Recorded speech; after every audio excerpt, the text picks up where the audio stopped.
time for Donkey of the Day. It's a read, but you're so good at it. You trying to be a fake-ass Charlamagne. There's only one Charlamagne in God. Damn, Charlamagne, who you giving Donkey of the Day to now? Well, Sexy Red, Donkey of the Day for Tuesday, January 7th goes to Bruce Fisher. He is the husband of Senator Deb Fisher. Senator Fisher was sworn in by Vice President Kamala Harris for her third term in the U.S. Senate.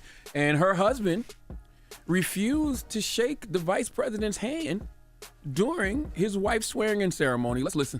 Is it kick on the ground? In the middle? Scoot over in the middle? No. It's okay, I won't bite. I'm gonna bite. Don't worry.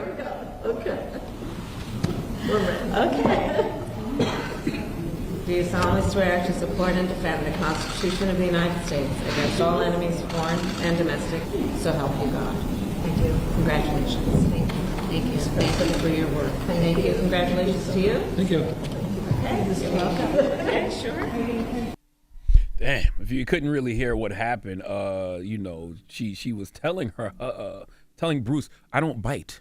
That's what the VP was saying. I don't bite, before he refused to shake her hand. Now, let the record show, I am big on consistency. So it's a part of me that applauds what Bruce Fisher did. I said a part of me.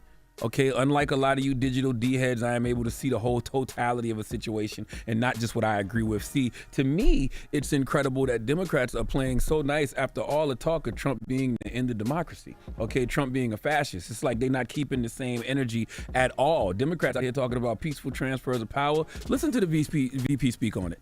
The peaceful transfer of power is one of the most fundamental principles of American democracy. As much as any other principle, it is what distinguishes our system of government from monarchy or tyranny.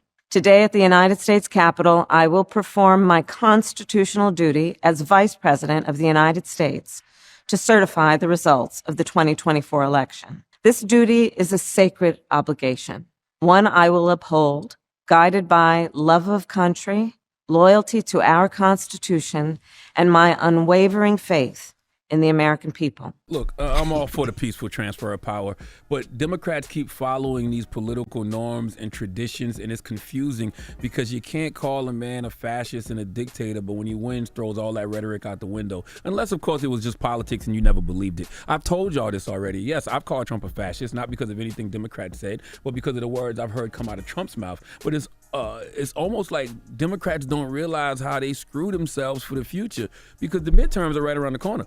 The only thing they can hope for is that Republicans implode and F things up so bad that the American people are just dying for a change, because there's nothing Democrats can say about Republicans that we should believe after they spent weeks calling Trump a fascist and calling Republicans fascists and telling us it would be the end of democracy, only to put a button on all of that. Meanwhile, Republicans like Bruce Fisher, they keeping that same energy. Okay, he didn't shake the VP's hand simply because he doesn't like her.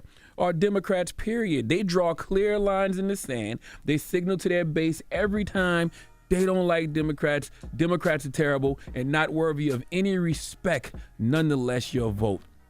And the fact that the VP happens to be a woman and a woman of color, oh, you get extra points from your base for that. Okay, see, Republicans are already thinking about the future. They're thinking about the midterms. They're thinking about 2028. It is a clear us versus them mentality. And the way Republicans treat Dems is how Dems should be treating Republicans, especially if you're telling us that they threats to democracy, especially if you're saying their leader is a fascist. Why would you want to shake hands with those folks? And why would Republicans want to shake hands with you? Okay? If that's how you spend your time talking about them. I get it. But Bruce, here's the thing. It wasn't about you. Okay? It's your wife's day. If your wife has to nudge you and tell you to stand closer to the VP, basically just nudging you to show some respect, you should show that respect because your wife is a senator. And your wife, as a senator, understands democracy. She actually posted photos of the event and pledged to continue to stand together. Bruce, you should follow your wife's lead. Listen to her, because whether you realize it or not, you stepped all over her moment. Please let Chelsea Handler give Bruce Fisher the biggest hee-haw. Hee-haw, hee-haw. That is way too much Dan mayonnaise. All right. Well, let's open up the phone lines. Mm-hmm. Let's go to Breakfast Club Court. Play the theme music. 800-585-1051. Now, Charlamagne just broke it down. Bruce did not want to shake Kamala Harris's hand. Nope. Right? Let's open up the phone lines. What's your thoughts? 800-585-1051. Because at first, when I thought about it, I'm like, how could you not shake the vice president's hand? How could you not shake Kamala Harris's hand? But then I had to take a step back for a second and say, how petty is this light-skinned person, right? If I don't F with you, no, I'm talking about myself. Oh. If I don't F with you, I ain't shaking your hand regardless. There's a lot of people in this world right now to this day, if they woke up with me with the Bible in their hand, and I am not shaking their hand, I might not shake that person's hand. Because if I don't F with you, no, if I don't F with you, I don't F with you. I don't care what you got in your hand, what you talking about now. But if I don't F with you, you did some F-ish to me, I ain't shaking your hand.